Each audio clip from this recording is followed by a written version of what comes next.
just will share the Daily Stoic with y'all for the day. Today's Daily Stoic is April 8th, right? The cost of accepting counterfeits. Let me just read it to y'all. When it comes to money, where we feel our clear interests, we have an entire art where the tester uses many means to discover the worth. Just as we give great attention to judging things that might steer us badly, when it comes to our own ruling principles, we yawn, we doze off, accepting any appearance that flashes by without counting the cost. Interesting. So, we read a little paragraph and basically he talks about how we have these whole processes to check to see if, money is real. Obviously, because in the society, we value money. We want to make sure we're not getting scammed out here at the store. We got the little pins. We can rub it against that little metal detector thing, see if it's real. But he's using that example to compare it to the way we view our own values, our own principles, our own thought patterns, our assumptions, our biases. We have all these biases about people, life, institutions, all these things, and we're just like, oh, we don't think about them. We're just like, oh, that's just how it is, or like, oh, this is just me. Like, we don't really think too much about, or we don't question our biases. We don't question our thoughts that we have as much as we question, like, is this money real? Is this business real? The way he described it, let me tell you what he said. He said, all this for imaginary currency, an invention of society. The point of this metaphor is to highlight how much effort we put into making sure money is real, whereas we accept potentially life-changing thoughts or assumptions without so much of a question. One ironic assumption along these lines, that having a lot of money makes you wealthy, or that because a lot of people believe something, it must be true. Really, we should be testing these notions as vigilantly as a money changer. For Epictetus reminds us, the first and greatest task of the philosopher is to test and separate appearances and to act on nothing that is untested. Always giving me something to think about. Honestly, every time I read this book, it just makes me want to shut the freak up. Like, I'm not gonna lie, it just makes me want to just be quiet. Don't talk. When y'all see me up here talking on this channel, whatever it is I'm talking about, always understand that I am just like the beginner trader. I'm just like any other trader. I'm not no, guru. No, do not ever give that impression from me. I do not ever want to give that impression because I am just a trader. I'm just a regular trader. Like, oh, hold on. It's coming back to my demand. Give me 1 second. Anyway, y'all, as I was saying, every time I read that book, it just reminds me to not talk so much. Because in reality, even when you learn new stuff, and I'm always learning new stuff every single day, but I always have to remind myself that, this is my first time going through life. This is my first time being this age. This is my first time being on my 4th year or almost my 4th year of trading. Like, this is my first experience in life, just living. We've never done any of this before. Whatever stage you're at right now, I mean, we were just born, I don't know, 20 years ago or however old you are, 30 years ago. 40 years ago, the age you're at now, we've never been this age before. We've never had the knowledge we had before that we gain every day. And we're always learning. So I just always want to remind myself to, Dariana, just be quiet. Like, not just be quiet. Like, I want to talk about what's on my mind. I wanted to talk about, like, the things I think about. But at the same time, I have to remember that, I'm still learning. Life is just a journey of learning, and in reality, we all, and this is what the Daily Stoic the other day was talking about too.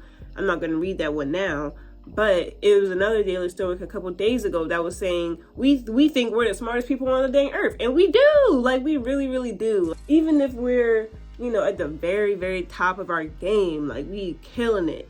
And obviously, something more than like maybe someone who just started. But still, no matter what position you get in life, you still have to question, like, okay, what do I know? We can't get too full of ourselves. We can't be too, blinded by our own. And this is another thing that another theme that they talk about a lot too in the Daily Stoic, that we just can't be blinded by our own thoughts and beliefs and assumptions especially if we don't even question them. We just assume it's right. And I have a bad habit of doing that too. And this is even like outside of trading stuff. I'm just talking about in life in general. Like, let me start questioning my beliefs. Let me start questioning, what I think is like right and wrong. Just don't be blinded by our own brains, you know what I'm saying? Yeah, that's just my little 2 cents for this morning. Do y'all do y'all trade analysis like right after you take your trade, or do you like to wait and let it sit and marinate in your brain for a while and then do your trade analysis? Sometimes I do both. Like sometimes if I'm like in a flow and then my TP gets hit or my stop loss gets hit, I'm like, okay, let me just go ahead and do this trade analysis. But I do like to wait a little bit because I like to see what happens after my 1-to-1 or my stop loss gets hit, just so I can add that to my analysis. So trying to decide, I think I'm gonna wait to do my trade analysis and do it like later on either in the evening or before I leave the house. I've been doing some thinking, right? I've been doing some thinking, and I just feel like I'm tired of feeling like I'm not where I'm supposed to be. When we're on the journey, we get so depressed because we haven't quit our jobs, we haven't got funded. Oh, my personal account isn't at 6 figures. I want to pay my bills with trading money. I want to buy this with trading money, and da da da da da. And then we get sad and I'm not doing enough. But then I would spend all this time, doing a bunch of charts, doing all this work, grinding and stuff, not making time for the other things that I care about in life. And then you still sad. Because sometimes it'll be like, oh, maybe I'm not doing enough. I gotta do more. So then you do more. And then you realize that nothing changes. You're not going to backtest for 8 hours in one day and then come to the market and automatically, boom, my results are better. Like you might win your trade for the day, depending on what the market decides to do. Trading it in itself is a long-term game. I'm sorry, I'm shaking this camera so much. Let me just sit on it. I feel like my mindset is so accustomed to like the fast pace of society that I don't slow down and enjoy the journey, enjoy the process. I'm in this one Discord with some women traders, and one of them has said a quote along the lines of, the journey is the destination. And when I saw that, like, it may come off as like, oh, that's corny, but it's not corny because, first of all, that stuck with me. Like, she was spitting facts. Like, the journey really is the destination. Just the fact that we know how to trade. The fact that we can even have prop firms. The fact that if you started with forex, the fact that we even transitioned to futures. Okay, because when I first looked at futures and I was looking at them contracts and rollover and MNQ and ABCDEFG, I'm like, what is this? Like, what is this? But we made it. We made it. We understand it. Now we traded on futures. It's like the journey. We're here. We made it. We've already accomplished the goal. My goal is to be a trader for time freedom, right? I'm a trader. I may not have all of my time freedom yet, but I'm here. I'm happy that I could wake up, trade every single day, or trade my days that I trade, be able to improve every single day, to be able to back test at the setup, to be able to review my chart or review my trades and setups in my journal, talk to other traders, make these videos and track the journey. I'm grateful for that. I'm grateful for that. Obviously, I want to get funded.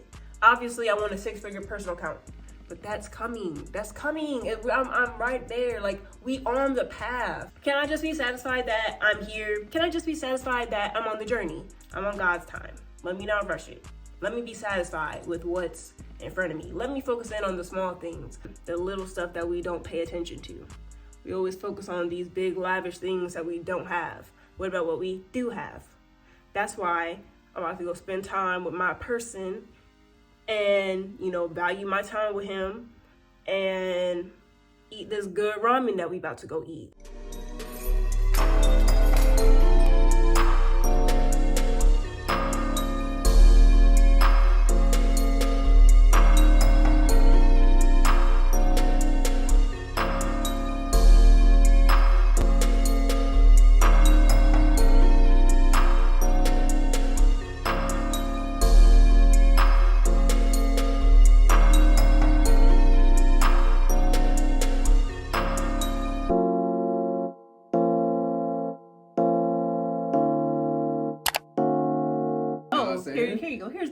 contract. Yeah. Oh, here's 4 contracts. They went from like quitting forex and being super unsuccessful to being one of the biggest companies in futures. And I see why not. I see now. They know how it works. They know how the drawdowns and how free it is over there, and they just still continue to like cap us on this side. It's like, bro. But we don't question it because we want the profits and like, oh, it's higher than what we can put into our own account. If you have a 150K account on forex, bro, your drawdown is 15K.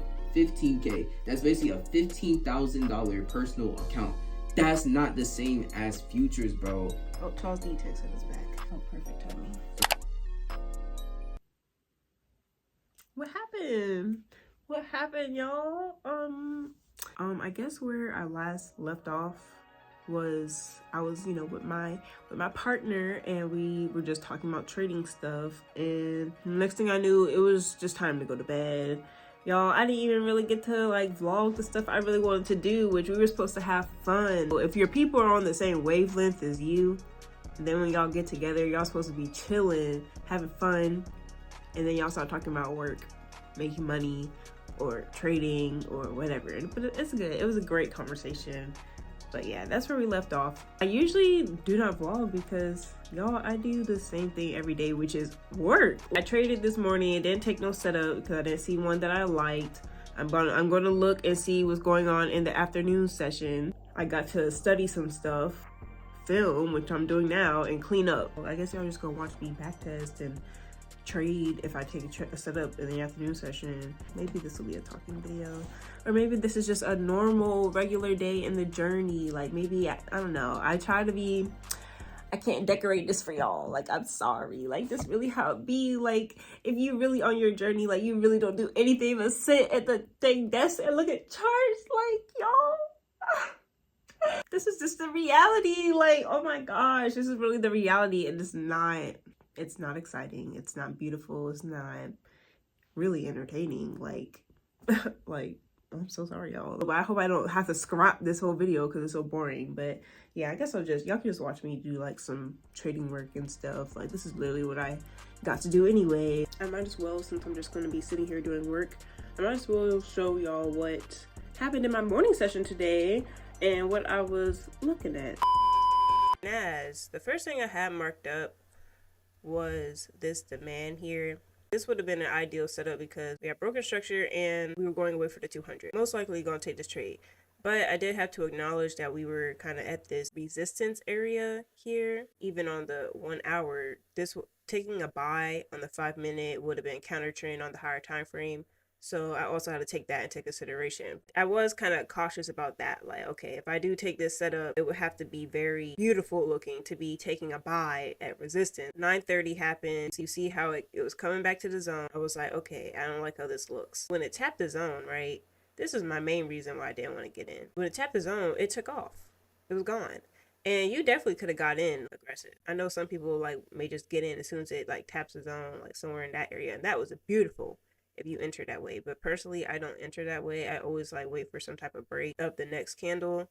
And if I was to get into the break of this candle and I was going for my normal 1-to-1, like it did give you that break, but this stop loss is about like 50 points.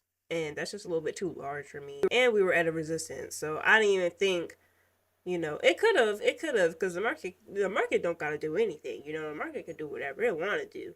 If it just want to blast through and push up, it definitely could have did that. But I had to pass this up because I was like, no, I don't want a 50-point stop loss. I'm not doing that. So, and then it ended up just coming back down because clearly, we were at a resistance. So I couldn't really expect it to push up too far from this point. So yeah, that was a good save on that one. The main setups I really wanted to take today was this one on GU, or the British pound. It was just demand marked up, and I was just waiting on it all day. I was like, this is what I want to take. It was ideal, broke structure, going away from 200. I'm like, okay, simple, like I could take this. But then as time kept going, it just started getting lower and lower quality. Like, not gonna lie, like we started pulling down here. That's around 9:45. It didn't come down far enough. Then it started playing around, pushing back up, and then made this whole like swing here, which to me looks like sometimes I'm not no market wizard or nothing, but to me looked like some type of head and shoulder, some type of like bearish reversal pattern. So I'm like, okay, one, you're gonna play around. You could have came back to my zone around 9:45, 9:30, but you didn't. You're gonna play around, and then you wanna print this pattern and then start dropping back down to my zone. And what time did it tap my zone? 9:35. My session is over in 30 minutes. Like, my session ends at 11, but in reality, once 10:30 hits, I'm like, I'm definitely most likely not taking a setup now because it's 10:30. And then you printed this bearish reversal pattern. So I was like, even if this gave me an entry, which it didn't, it just blasted right through, so I wouldn't have taken it anyway. But even if it did, I would hope that I would pass it up, because after this happened, after the time of day was changing, and then the pattern happened, I'm like, okay, this is no longer making sense in the market situation. The market situation has changed now. AU basically did the exact same thing. It didn't do no head and shoulders, but it was pushing up, broke structure, looking ideal, looking like a beautiful, like if it had came back down to go back up, beautiful market structure, but made a swing. What time is this? Now it's 10 o'clock. Still haven't pushed back down, and then held right there to make an M pattern. A double top, I should say. A double top coming back to my zone. No. And then you see what happened. It got blasted through anyway. I wouldn't have taken a setup anyway. So, yeah, that was my morning session today. No setup.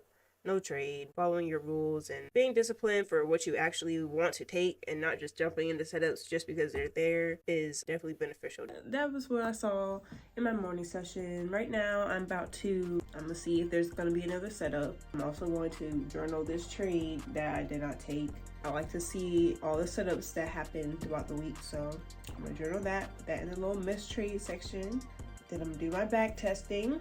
And I'm gonna go clean up. And I'm not gonna lie, y'all, I'm not gonna like vlog myself cleaning up because y'all don't want to see that. So we could just do our trading work together and I'll end the video. This is kind of a very simple vlog, a very simple video. Y'all can let me know if y'all want me to do more vlogs. Also, anything else y'all want me to start including in the vlogs. Do y'all want me to start sharing more of the daily Stoic stuff? You know, we can have little segments and stuff in the vlogs. I don't do them as much because I don't do nothing but sit here on the charts and sit at this desk and just be working. I want y'all to, like, you know, see the other side of me when I'm not just on the charts, even though a big portion of my life is just trading related, so it's kind of hard not to just always be on the charts. But I be doing other stuff too, like I be on the game. Okay, if y'all want to see what games I be playing, just whatever y'all want to see, whatever y'all want to see more of, just let me know. So yeah, let's do this training work though. Let me not use y'all as an excuse to procrastinate on my work, because I would do something like that.